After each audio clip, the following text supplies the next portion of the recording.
Welcome to Global Topic Live. On today's live stream, my guest and I will cover total shop painting, and we'll also have a discussion on shop painting of new steel bridges. Please make sure to like and share this stream. So my guests today are from Regal Industrial Corporation.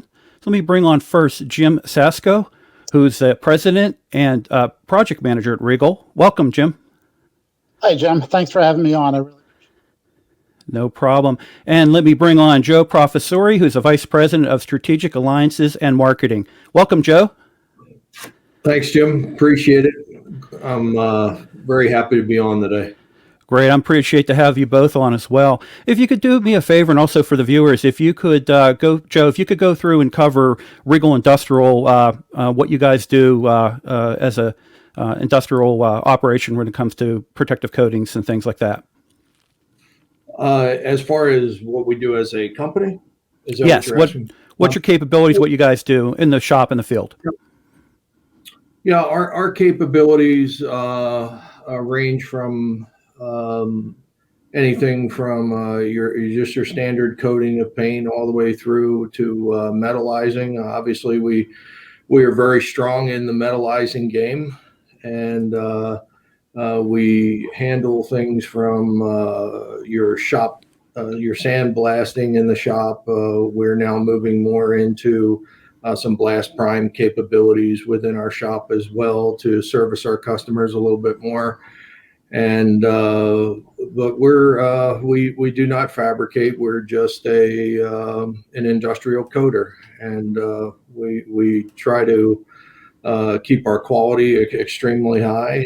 And we pay attention to everything that we do here. So it's an organization that is led obviously by Jim. And the one thing that I can tell you from my point of view of seeing customers is that when we're out here, it is definitely a family business.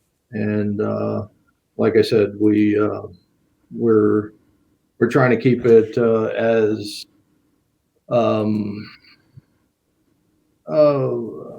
we're trying to keep it as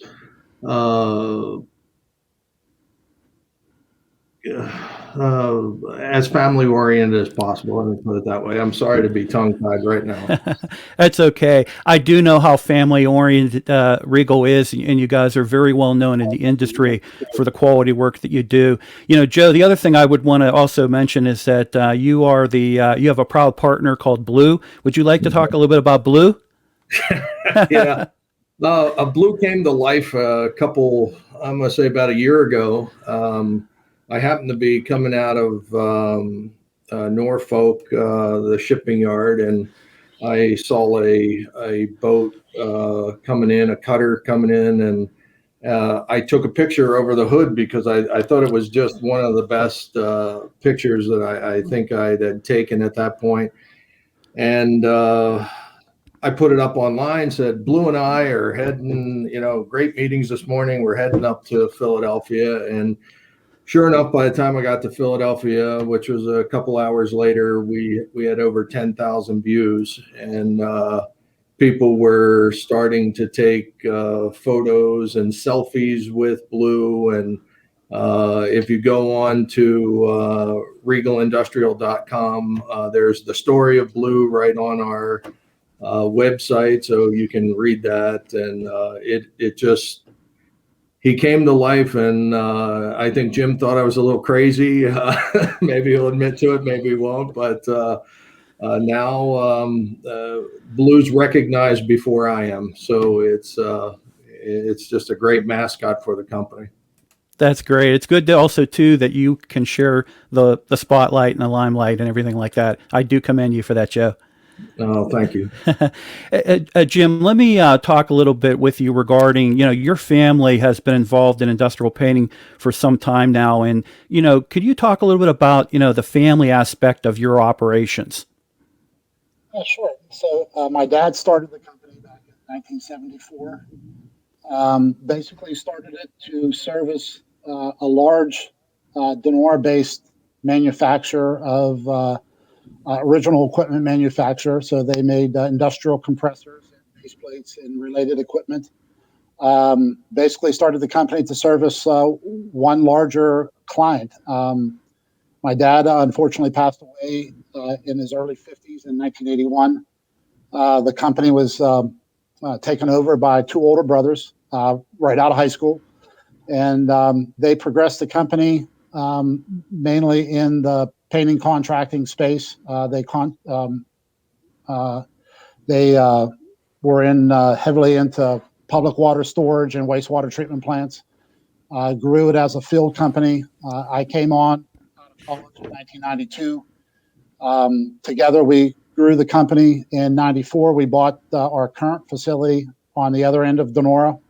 It was a facility that was occupied by Babcock and Wilcox, a 25,000 square foot building on 10 acres of property.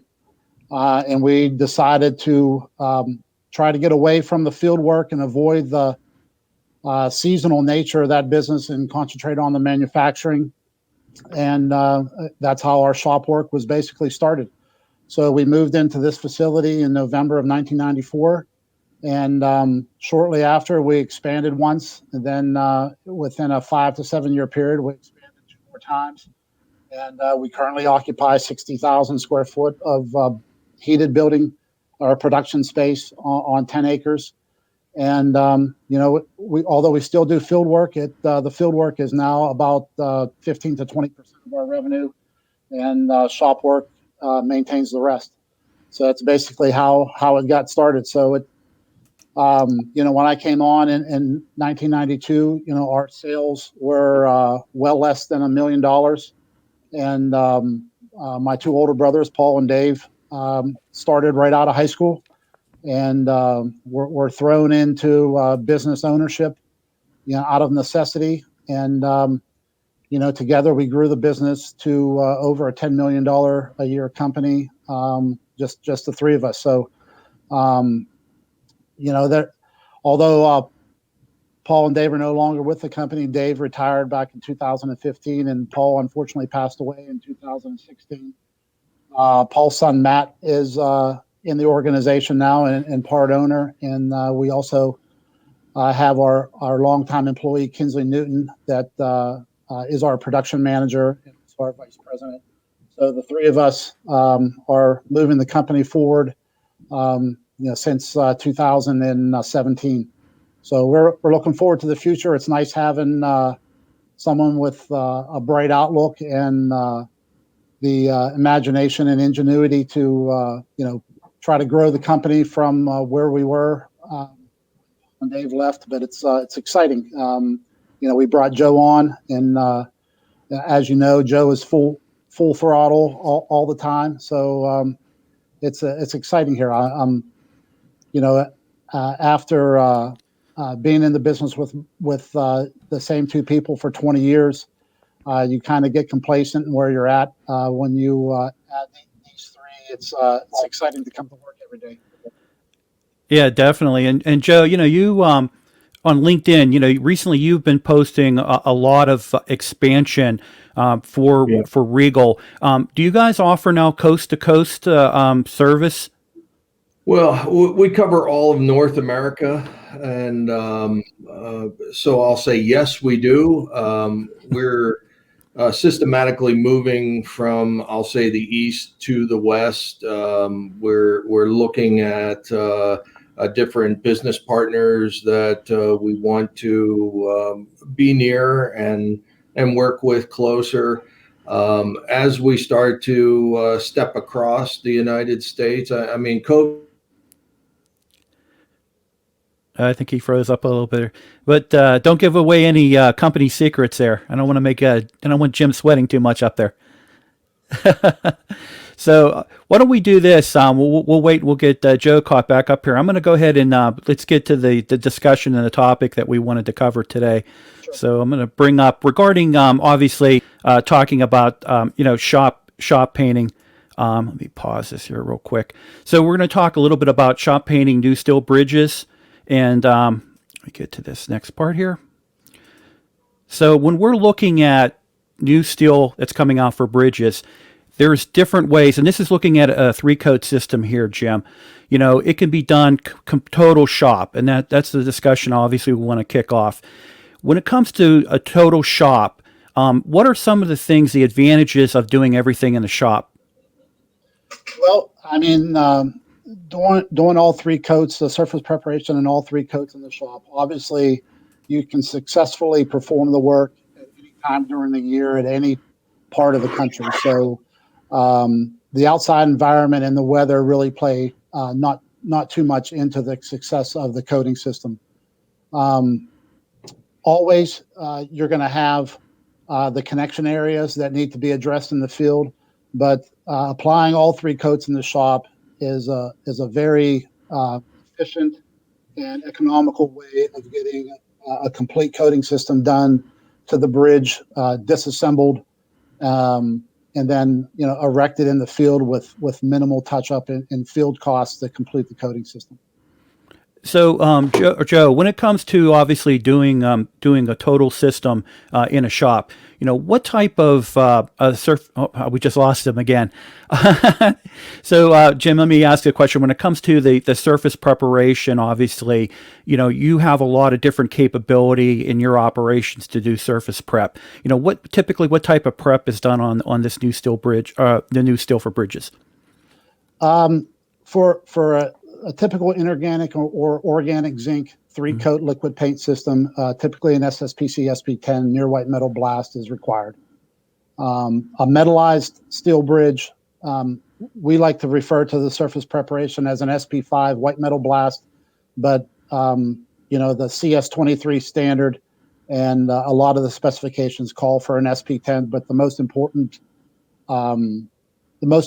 achievement for surface preparation for metallizing is just to get it as clean as possible with a deep aggressive blast profile, so the metallizing has good adherence to the steel. And so when it comes to doing a total shop production, typically you would have also quality control, and then obviously you're going to be handling a lot of the material. What type of care is taken when it comes to moving the material around within the shop and out for transportation? Well, whether the steel is new or uncoated or coated, we always like to use softeners on the forklift forks or the crane lifting devices, or using nylon straps with some sort of rubber or material between the strap and the flange edges to prevent the strap from ripping or tearing. So, coated. We use lifting paddles associated with our interior and exterior cranes. Typically, we put foam, rubber, carpeting between the paddle and the steel surface to protect the coated surface as much as possible. So when we're looking at a total shop versus doing the surface prep, the primer, the intermediate coat, and then sending it out for the field for the assembly and then the final coat, or versus just doing the prep and the primer in the shop and then sending it out for the intermediate and the top coat out in the field. When it comes to current business today, what are you more doing? Are you doing more a complete, or are you doing more of another type of the number 2 or number 3? It's listed on the slide here.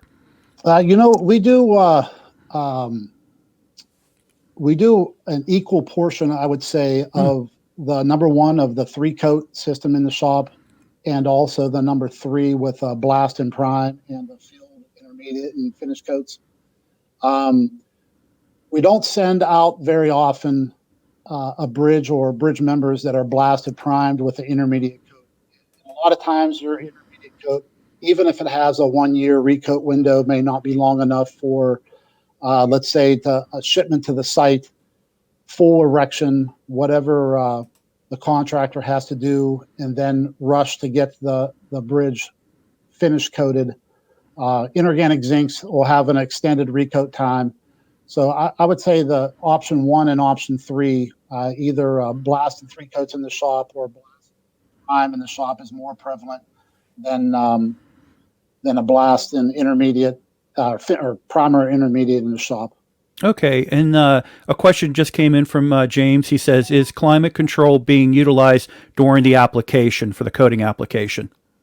Always. So our production buildings are climate controlled, and it's not exact to the portion or to the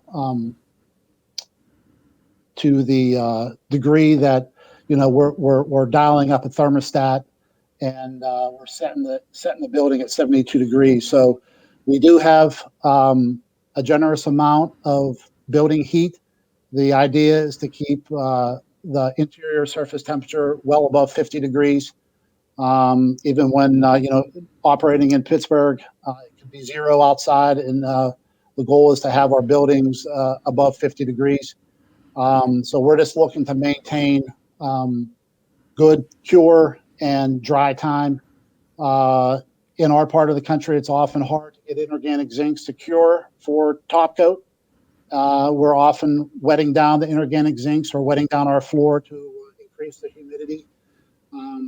But obviously, climate control, we wouldn't be able to operate efficiently or effectively by not maintaining at least a 50-degree building temperature.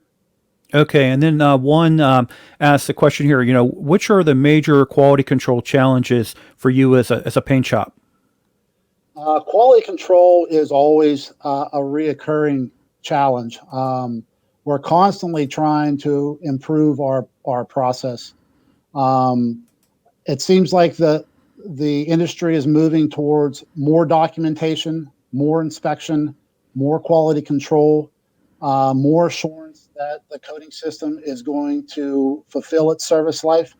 We're constantly adding to our quality control department, whether it's manpower or a dedicated person doing documentation. So I would say the challenges are just to a never-ending improvement of your quality control department or your quality control offerings as an applicator. It's I don't want to say it's a struggle, but it's often difficult, especially when we have multiple DOT projects going on at one time. You're dealing with several third-party QA inspectors and coordinating the production time and the whole points with multiple people at multiple different times. And in order to meet schedule, we often run 24 hours a day, 7 days a week, and to document hold points is a constant struggle, and we're constantly looking to improve that part of our business. Okay, and then Saeed asked a question, and you did address it earlier. He would like to hear the protection you use to minimize transportation and handling damages. Obviously, you're responsible when it comes out of your facility onto the truck. Do you guys do your own transportation? We do have a transportation arm, Iron Valley Transport. We started that a few years ago, but there's still a third-party freight company that's provided by our customer, picks up the majority of our freight. Protecting the surface is of the utmost importance. The field contractor wants little to do with touch-up or repair as possible, so we try to take the best care that we possibly can. So like I alluded to before, we use softeners on all of our forklift forks. We try to package in to reduce the number of lifts that we have to make to load a truck.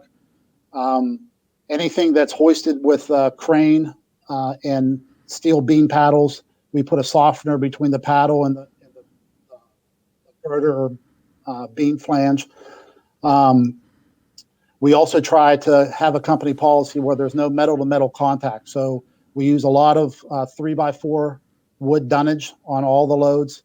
And we even go as far as to line the wood dunnage with either foam or carpeting to reduce the hard surface against hard surface damage that can result from steel on oak wood. But in addition to that, we also like to work with the driver to help him secure the load, make sure he's using edge protection underneath chains, trying to use straps as much as possible with carpeting underneath the straps. Whatever we have to do to try to minimize the amount of field touch-up as possible. Okay, and Lee Wilson asks, what are the most common coating systems in regards to bridge locations? I think, probably the most popular as far as the three-coat liquid system is still, inorganic zinc, epoxy, and polyurethane. Organic zincs have, kind of taken over, and organic zinc, epoxy, and polyurethane. There's still some DOTs that are firm believers in using inorganic zinc as the primer.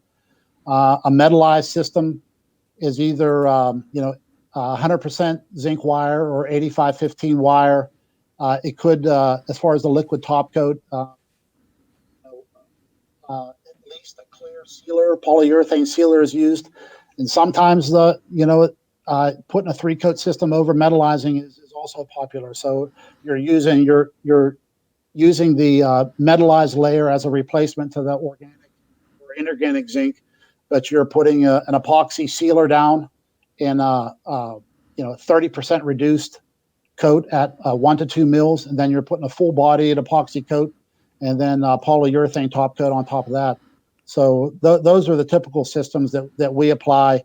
I know we just completed a railroad project where they still use inorganic zinc and 2 coats of acrylic. And then there's the liquid systems over top of hot dip galvanizing, where we're brush blasting, applying a light coat of epoxy and polyurethane, or 2 coats of acrylic directly over the galv. Perfect. Yeah. So, in review of it, advantages of shop painting, you covered there when it comes to the cost, obviously very cost effective than doing it in the field. The atmospheric controls that you have in place really makes it a great opportunity, obviously, for prep and then the coating application as well. You can work year round. There is a safety element of it too, because you're basically controlling the movement of the material. The personnel have certain stations that they're working and everything like that. And then the last bullet on here, work is usually more consistent, so the labor is more consistent. You have teams that are working with you guys for a long period of time, so there's always consistency because you guys are always training your personnel. And to the point earlier where you talked about you're doing thermal spray and you're doing other types of services as well. Is there anything that you want to add to the advantages?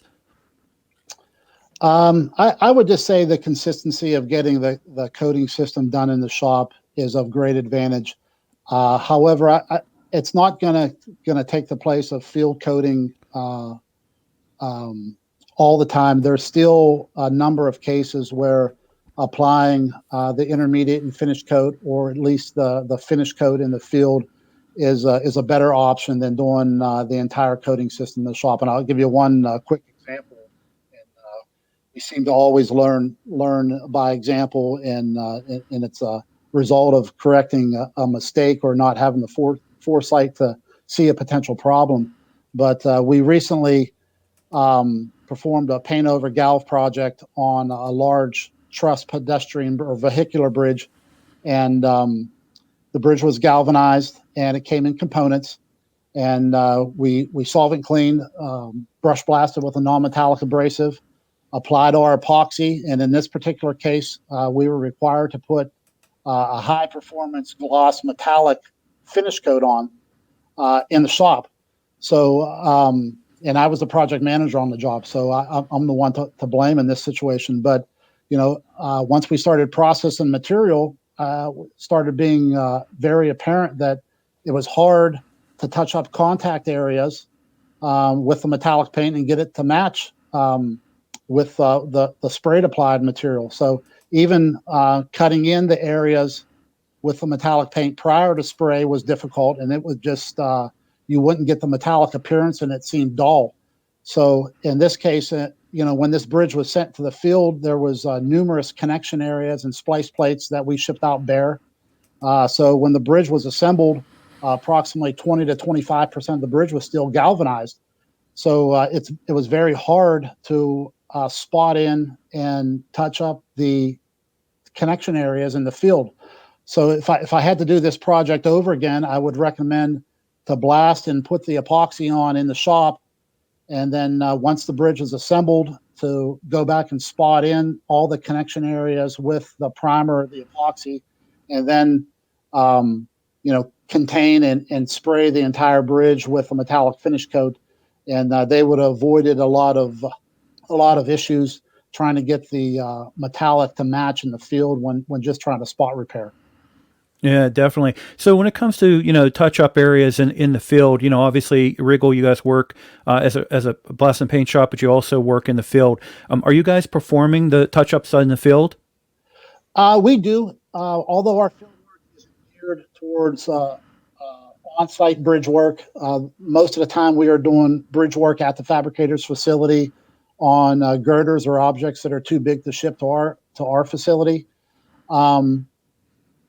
But performing touch up in the field is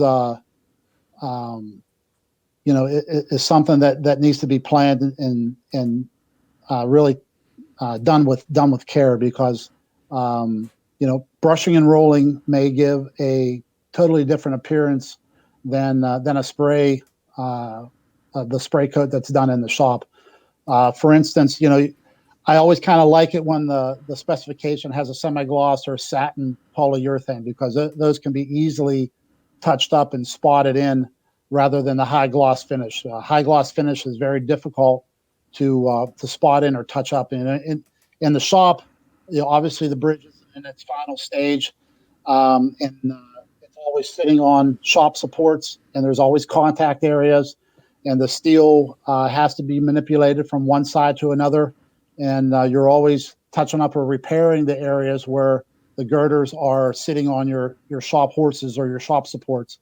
So, I always like to say, if I have to write a field procedure for repair or touch up, to always take the touch up out to a weld or a plate edge or something where there's a natural break in the surface, rather than, masking off a square in the middle of a fascia beam and putting a patch so you get a patched appearance. So I always like to see a repair, perform the site prep, the intermediate coat to the localized area, and then take the repair out to a weld or to the top of the web or out to the first stiffener. That way you get, the bridge can be completely touched up without the appearance of a patched in look. Very good. Jim, I appreciate this opportunity for you to join me today on this live stream. In closing this out, is there any last thoughts you'd want to leave with the viewers? I think in general, shop painting is a growing industry, and the economy of it is to have it painted in the shop, and we recognize that, and so one of the reasons we're expanding to the New Jersey and the Illinois area, and we feel that it's going to grow in the future, and we're looking to potentially be a leader in the shop painting atmosphere and shop painting requirements. Perfect. And I'd like to encourage everyone, you can check out Regal Industrial on LinkedIn, also visit their website, reach out to Jim, and also to reach out to Joe Professori. Jim, thank you so much. I appreciate this opportunity today. Thank you, Jim. I always enjoy coming on with you, and I appreciate the opportunity. All right. Have a great day. You too. Thank you very much. Okay, and that kind of brings an end to today's topic. I appreciate to have Jim Sasko and also Joe Professori from Regal Industrial. Please remember to like and share this content. This will also be available on my YouTube channel as well. And make sure to join me this Thursday for another live stream. Everybody have a great day. I really appreciate it. Thank you.